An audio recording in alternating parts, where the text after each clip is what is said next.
Hello there and welcome to the first edition of News Across Nigeria for this week. I am Orubebe Macaulay. This is your go-to program where we tell you what's happening across the 36 states of the Nigerian Federation, crisscrossing the 6 geopolitical zones. Thank you for joining us. On the program today, we begin in the south-south region of the country. The former Minister for the Niger Delta, Mr. Orubebe, has entered a not guilty plea for 2-count charges of non-declaration of assets and another 2 counts of bribery. Mr. Orubebe in counts 1 and 2 was accused of failure to declare his assets at a certain plot, that is plot 2722 Kiyamu and plot 2059 in Asokoro district, both in Abuja, on assumption of office as minister on September the 26th, 2007. In count 3, he was accused of accepting 50 million naira in bribe money from one Pastor Jonathan Alota on September the 19th, 2012 for award of contract in favor of the company called Chemtronics Nigeria Limited. In count 4, he allegedly accepted additional 20 million naira in bribe money from the same person in 2013 for the award of a contract to the same company, Chemtronics Nigeria Limited, for the construction of Skill Acquisition Center at Edo State for the sum of 1.8 billion naira. Excuse me. The trial, however, could not commence as the prosecutor told the tribunal that he was not ready with his witnesses. The chairman of the tribunal, Justice Danladi Umar, expressed disappointment at the failure of the prosecution to present those witnesses immediately after the arraignment. He adjourned till November the 26th with a warning to the prosecution to come with all their witnesses on the next hearing date. According to their rule, particularly Rule 5, Sub-Rule 1, they were supposed to state what kind of evidence that they had. It was the responsibility of the prosecution to say, okay, we have this and this and that is the evidence we are going to rely on.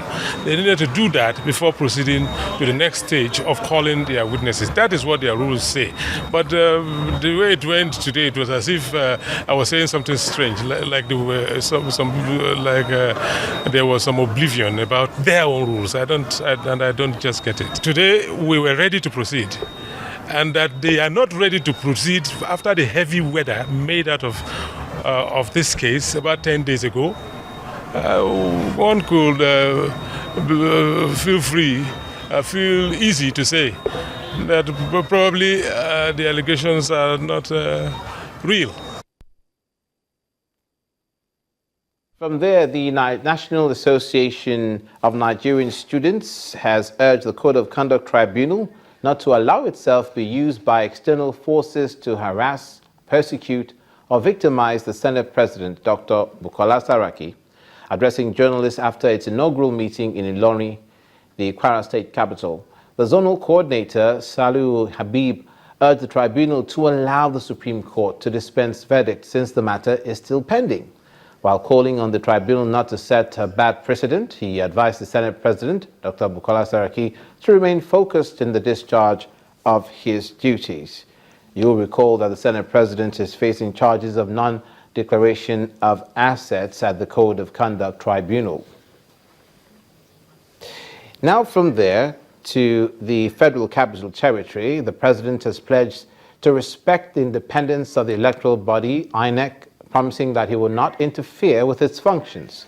President Muhammadu Buhari, who made this pledge while swearing in the new INEC chairman, Professor Mahmood Yakubu, in the council chamber, observed that all Nigerians have a responsibility to safeguard the sanctity of democracy, including transparent electoral processes and free and fair elections. He said that a situation where people hide under technicalities to deny the citizens their rights is unacceptable, and called on state governments to make their electoral bodies work for the benefit of everyone.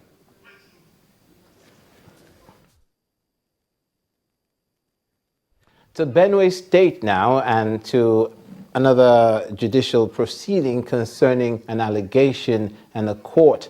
This time, the High Court sitting in Makurdi, the Benue State capital, has dismissed the suit filed by former Governor Gabriel Suswam seeking to restrain Governor Samuel Otom and the Commission of Inquiry from investigating him.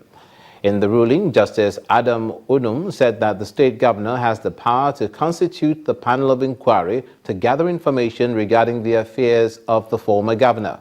However, he cautioned the commission against the use of arrest warrants against Mr. Suswam, saying that it lacks the power to do so.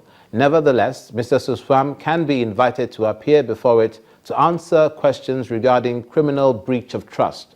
The ruling, therefore, clears the path for a panel of inquiry to continue its investigation into financial receipt during the Suswam administration between 2007 and 2015. The suit that was dismissed in the entirety, you heard the ruling. There were aspects of the ruling that is in our favor. For instance, we came to court saying that that commission has no power to exercise judicial powers. For instance, to summon, to arrest, and to summarily convict. And the court agreed with us. The only aspect he didn't agree with us is that the governor has the right to set up the commission. So as it stands now, they can only issue letters, which means if they issue a letter to a witness to appear and that witness does not appear, they don't have the right and power to arrest that witness. The suit filed by the applicant, Right Honorable Suswam, has been dismissed. The two suits have been dismissed. And the court specifically vacated the orders made by the Chief Judge of Benue State that the two commissions of inquiry should stop sitting, and specifically added that the commissions could go on and sit to perform their functions. The only rider was that they don't have powers to arrest or commit anybody to contempt, or impose fine. So basically, it is a success for the Benue State governor.